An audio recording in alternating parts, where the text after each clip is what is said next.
You're listening to the Matt McNeil Show on AM 950, the progressive voice of Minnesota, and in the evenings on WCPT 820, Chicago's Progressive Talk, and in the nighttime hours in Seattle on 1150 AM KKNW. The voice you're hearing is not Matt McNeil. This is JP Derbegosia. Matt is off today. Very happy to be sitting in the chair, holding down the fort, and also very happy for Allison Page to be joining us there to talk about her campaign. And now we have joining us the Senior Director of Organizing at Swing Left, Matt Caffrey. Matt, welcome to the Matt McNeil Show. Very happy to be a surrogate Matt on the show today. How's it going?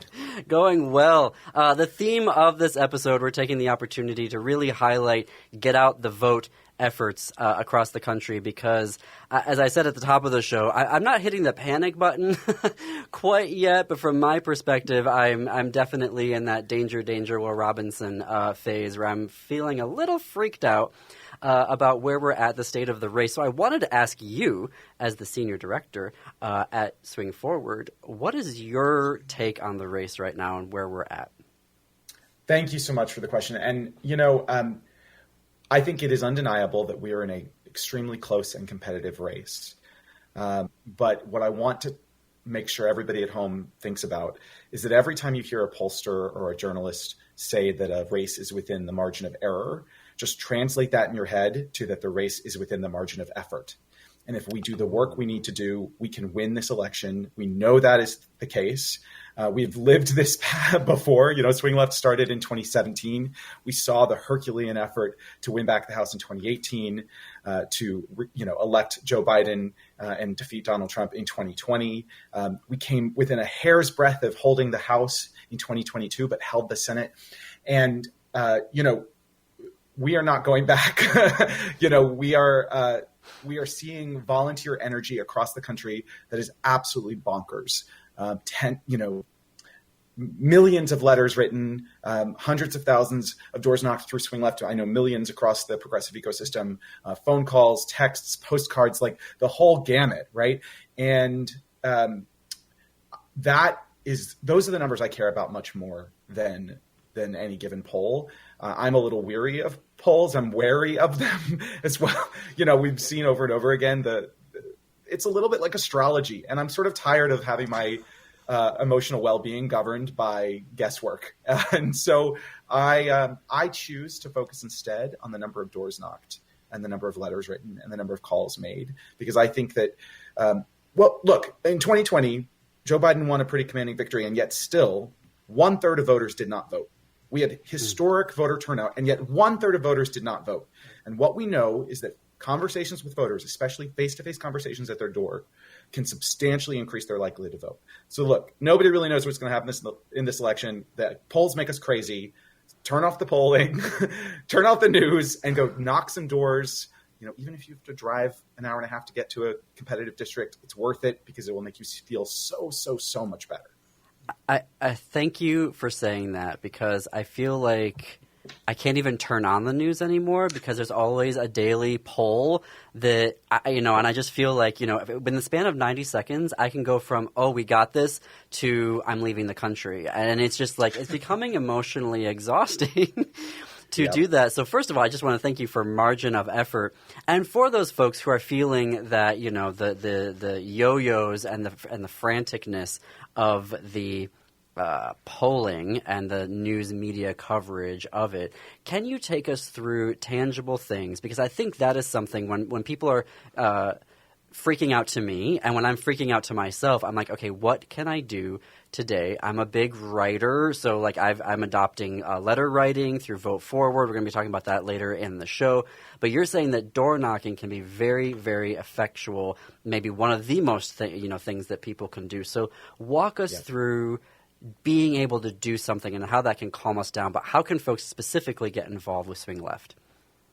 Well, first of all, right now, folks can go to swingleft.org/action and sign up. You type in your zip code, it will show you multiple options. If you're close to a battleground state or district, it'll show you a canvas. It'll show you an opportunity to make phone calls, maybe to join a letter writing party, to adopt letters on your own that you can just print off at home and write on your own time. You can still make a contribution to candidates that might have a funding gap. So there are a lot of different options, but you'll notice in that tool, the cards are in an order, and that order is on purpose. And door knocking comes first, because we know that that face-to-face conversations with voters cut through like nothing else. And I spent all weekend training canvassers here in Ohio. I live in Columbus, and we have an absolutely must-win Senate race if we're going to hold the United States Senate here. We have to win this race in Ohio. I tell volunteers, get out the vote is a time-tested, it is a documented, it is a validated process. And when we are talking to voters, every word we are saying is intentional. We don't thank them for voting. We thank them for being a voter, because we want to affirm their identity as a voter, which then creates cognitive dissonance if they don't follow through and vote. We are not going to just say, hey, will you make sure to vote by November 5th? We will say, how do you like to vote? How are you going to get there? What time of day are you going to go? Who are you going to bring with you? What kind of voter ID are you going to bring? Because we know the social science teaches us that every step in the process we help them visualize or articulate increases their likelihood to then follow through and vote. So again, this is not just something we do to make ourselves feel better. It does make us feel better, and that's great. But it's researched and it's documented, and there's real social science behind all of this that says this is what works to increase voter turnout.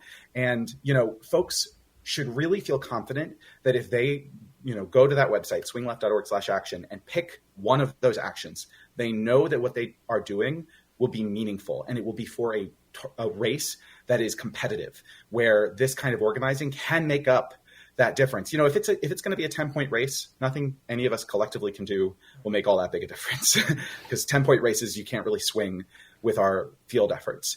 But when you're talking about these races that are going to be decided by 1, 2, maybe 3 percentage points, the conversations we have with voters, the folks that we engage, really can make a critical difference. And just a really quick example of that, a couple of years ago in Virginia, the Virginia House of Delegates was decided by a single race. That race, wow, I believe, was decided by a single vote. And that district, swing left volunteers from GW University had gone to that district the weekend before the election and knocked thousands of doors. So it's just the work that we do can have critically important implications. And look, Virginia, after they won a trifecta in Virginia, they expanded voting rights and they invested in clean energy, and they made it, whatever. They did basically everything we want Democrats to do. So it really, over and over again, we see demonstrations that a handful of votes can have an absolutely massive impact on policy that we care about so much. And it really is within all of our power to sway the number of votes needed to win this election. For folks who are just tuning in, you're listening to the Matt McNeil Show. Matt is off today. I am guest hosting. I'm JP Derbergosian. We're talking with Matt Caffrey from Swing Left. Matt, take us through, because we've got a thing, like Minnesota nice, Midwest nice, stuff like that. Yeah. That's a thing. I don't want to argue it away. It's part of the culture.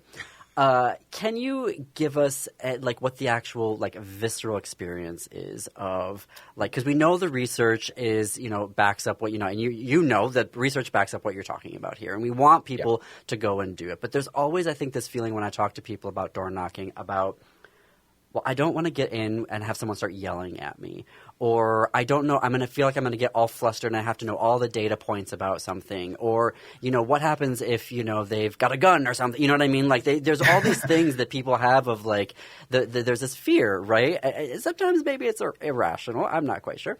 But give us the actual lived experience of what it's like. You're not going alone. You've got a script. There's probably some training. Walk us through what's actually going to happen to someone when they show up, they've gone to the website, Swing Left, and they're ready to go for door knocking.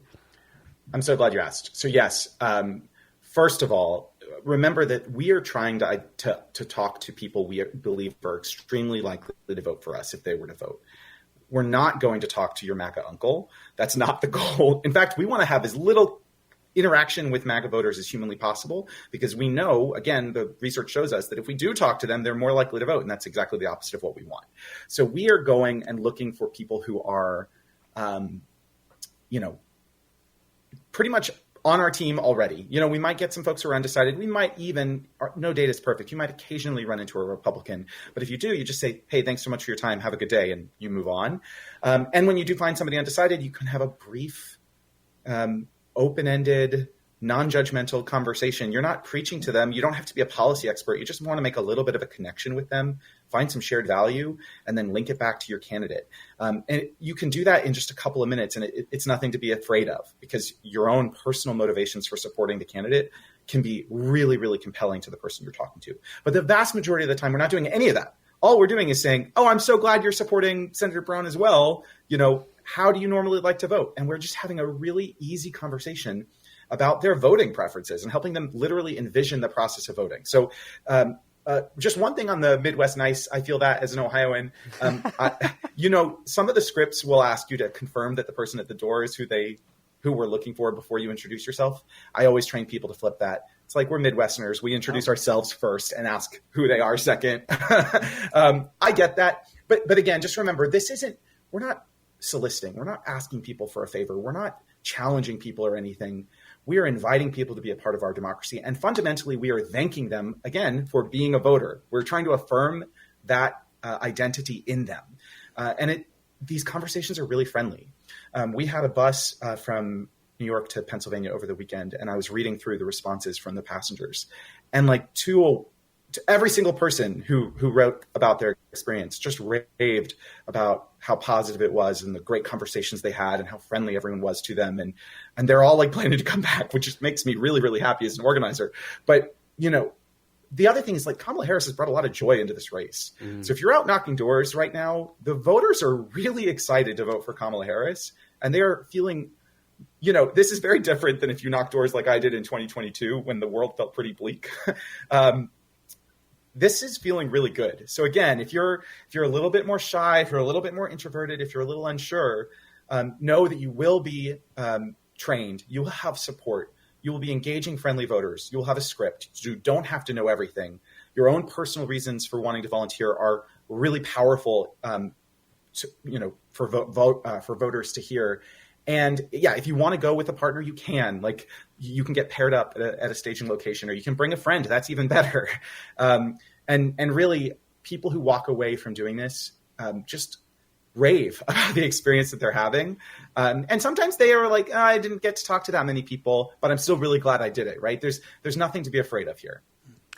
I love that, folks. So you're talking to folks who are most likely going to be voting for Democrats. They're on our side. You get to go with a friend or a buddy, a door-knocking buddy. You get the script.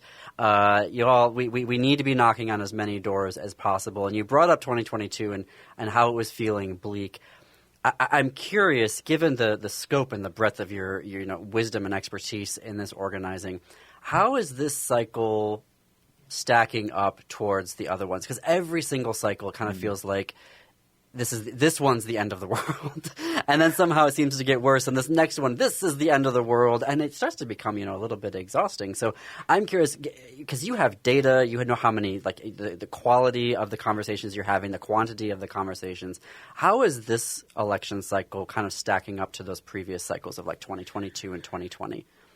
Yeah, well, we're not all locked in our house, terrified of a global pandemic. So, and the existential dread we all had in 2020 was pretty bad. I honestly, as stressed as we are now, and of course, I would say I'm not stressed because of the odds. I'm stressed because of the stakes, right? I am stressed because of what would happen if the former president were to be reelected. And frankly, because of the incredible progress we could make if we can elect Democrats at the federal level and in key states, right? So that's what stresses me, but it's not the odds. I mean, I feel like I would, to quote some other folks like Tom Bonnier or whatever, I would much rather be us than them, right? We have a lot of advantages, I think. Kamala Harris is far more popular than Donald Trump. She communicates to voters that she cares about people like them in a way that he does not. There's a lot of ways in which we actually have the upper hand. The Electoral College makes things a little bit challenging, but we can work through that by organizing really well, which I think Kamala's campaign has been doing an incredible job. So that gives me a lot of confidence too. But so I would say we're not in the same existential it feels like the world is ending. We're locked in our house. The stakes are crazy. The other thing is like Kamala Harris decides which electoral votes or to count or not count. You know what I mean? In a way that I did not have a lot of confidence in Pence to administer the elections, or in the Trump administration in general to facilitate the transfer of power. Now Biden is responsible for transferring power, and I just fundamentally trust him much more. So there are some things in which this actually feels less terrifying to me. Some of it is, like I said, just sort of circumstantial. But, the election this makes me feel most similar to is 2008 when I was a student. And the energy was incredible. And the grassroots was so fired up. I'm joining a call this week that's called Gamers for Harris. I'm hearing the music. I apologize for that. We're coming up on our break this segment. Matt Caffrey, Senior Director of Organizing at Swing Left. Thank you for joining us on the Matt McNeil Show. Try to make